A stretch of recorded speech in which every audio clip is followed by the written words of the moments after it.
Roger, the founder of VitroProPack. It's good, fantastic. What a great story. We're at everything's open now. We're at the ISC West.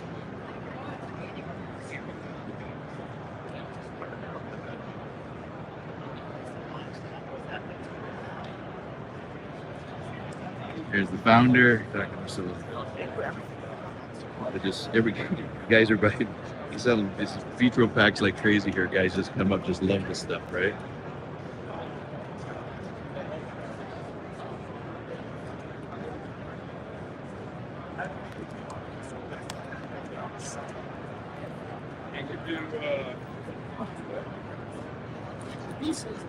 That's like a one spot for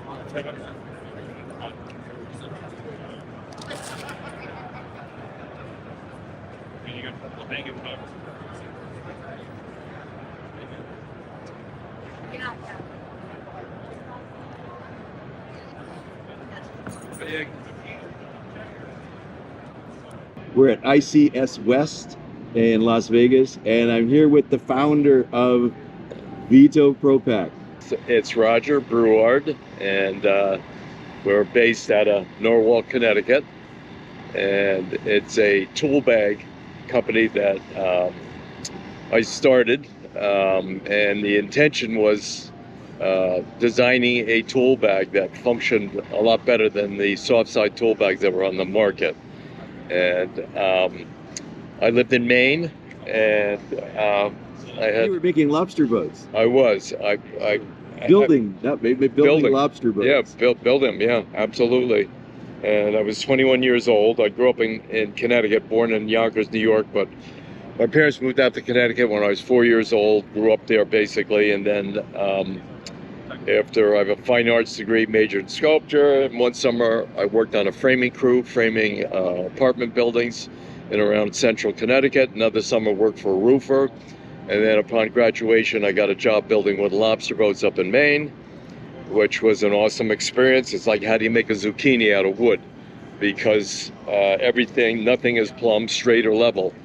And you have to do all the lofting to calculate, make all the calculations to make the molds that get bolted to a keel assembly made out of white oak.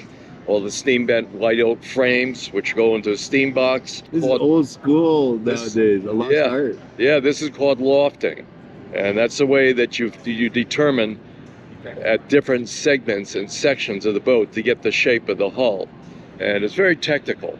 So, without going into a lot of detail, because I could talk for about 2 hours about how to build a lobster boat. But anyways, I was making $2.75 an hour, and I did that for 3 years. And then I moved on because I had to make more money, and I met another young guy up in Maine. He was working for another Maine builder, and the older Maine builder had a stroke and was paralyzed, could no longer swing a hammer. And this other young guy that I met asked me if I would come over and help him do renovation and build houses, which I did.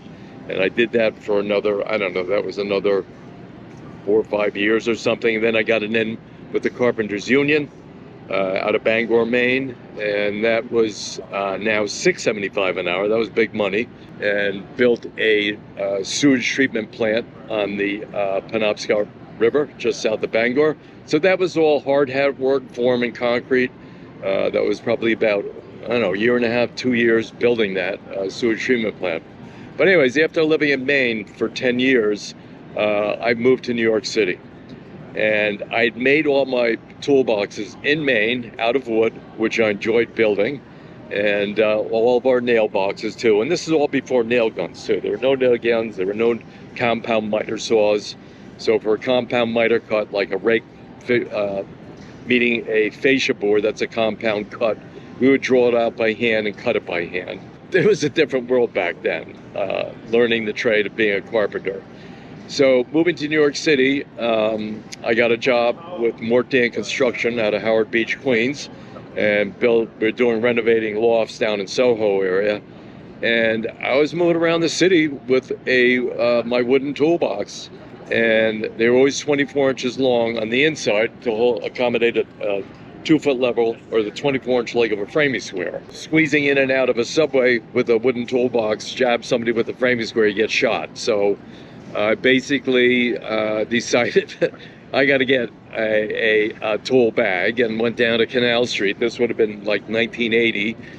And went to Tunnel Supply, which was kind of like an industrial hardware store. And there were not a lot of soft side tool bags on the market. And the one that I found was 10-ounce cotton canvas. It had a metal frame, a hinged metal frame with 2 leather straps and then these 2 leather handles. So you'd open it up and you just put all your tools in there. It was just a horizontal wrestling match of tools in there. And every time you wanted a tool, you had to dig through it. And you'd get jabbed by a sharp chisel, or your chisel, your nice sharp edge of your chisel would rub up against a rat's tail file, and you'd nick the edge of it. Or that if you couldn't find it digging through the mess, then you'd dump it on the ground and dig through it on the ground, find what you need, especially the smaller tools that would sip to the bottom. And then you put everything back in there. So it was just an exercise of aggravation and frustration to get a hand tool. So but I dealt with it because you could close it up. I could squeeze onto the subways to move around the city. I moved out of the city, and in the early to mid 90s, a tool configuration called the Bucket Boss liner came out. And that was made by the Bucket Boss brand, and it was a sleeve that fit around the outside of an empty joint compound bucket. And of course, there's a lot of joint compound buckets. You have to sheetrock, and the guys do all the taping. So this guy figured this out and brought it out on the market, and I thought it was cool because it oriented all the tools vertically. The problem with it was on this joint compound bucket, so it wasn't ergonomic to your body. A cat's paw sticking out one of the pockets, walking into a customer's house one day, unbeknownst to me, it gouged out the door jamb. It was on the outside of the bucket balls, and it gouged out the door jamb, and now I gotta fix that. And then another day, a dog ran out in front of my truck. I hit the brake hard, it flipped over in the back of my truck, and it emptied all the contacts. It was like an explosion in a hardware store in the back of the truck. So that wasn't working that well. The only thing that it did do was orient the tools vertically. So one Saturday in 1998, out of frustration, I took all the tools out of the Bucket Boss liner and then took it off the bucket and laid it down on the workbench. And when I laid it on the workbench, it was about 16 inches wide. I had some leftover 1/4-inch Lawn plywood and ripped out 16-inch wide piece by 18 inches long, jigsawed a radius on the top, and then jigsawed an opening so I could duct tape some foam pipe insulation to replicate a grip.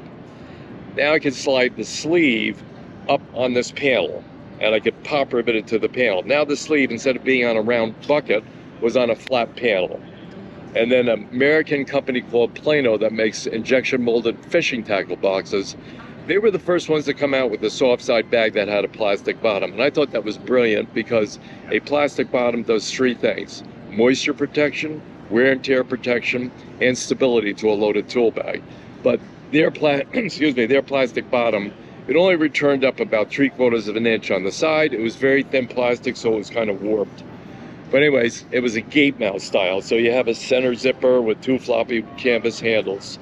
And I cut everything, the zipper and the handles out, and left about 3 inches of fabric that was stitched to the plastic bottom, and then dropped this panel with the vertical tiered pockets into that, and then pop riveted it to the fabric. So that gave this vertical panel a base.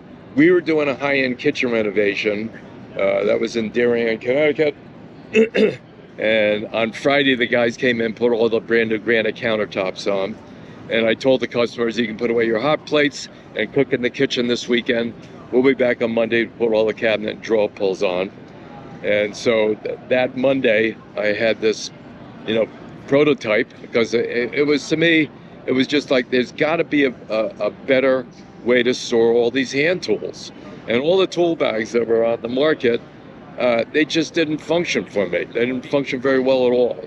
So the effort to design a better tool bag was for my own needs, basically.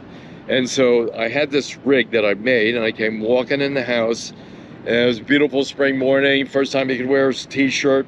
I had my coffee in my hand, just like this. And I came walking in, and the guys there, the 2 guys helped me. I said, "What the hell's that?" I said, this is my new tool bag. And I stood it up on the new granite countertop and leaned it against the Sub-Zero because it wouldn't stand up perfectly. And I said, you guys are digging through your gate mount style bags. I said, you're getting jabbed by sharp chisels. You're digging around through it. You're hearing heavy metal music crashing in your head. I said, I'm hearing classical music in my head. I can just select a tool. The birds are chirping. I can sip my coffee. And my head is in a much better place than your head. And that's how it started, basically. For me, I said, this is it. Would be the configuration for a tool bag, is having a center panel connected to a handle with a sleeve of vertical tiered pockets that fits on either side. So it's no longer around a round bucket. And then it would have a plastic bottom. So I did a very primitive drawing of it being able to zip up and close up so that all the tools were protected. And I had a meeting with my accountant to go over my taxes and basically asked him, do you have a name for anybody, a patent attorney? I have an idea for a tool bag. He gave me a name of a guy up in Newtown, Connecticut, Brad Adolphson. And I worked with Brad for, I don't know, it's about almost 2 years, and finally got patents on it. I got a utility patent and design patents. And then, the next challenge was, okay, how do I get this made? I hope you enjoyed watching this video. Subscribe to my channel. Also, visit my website and you can see what online locksmith training I have for beginners, intermediate, and advanced, as well as my covert methods of entry and my non-destructive methods of entry.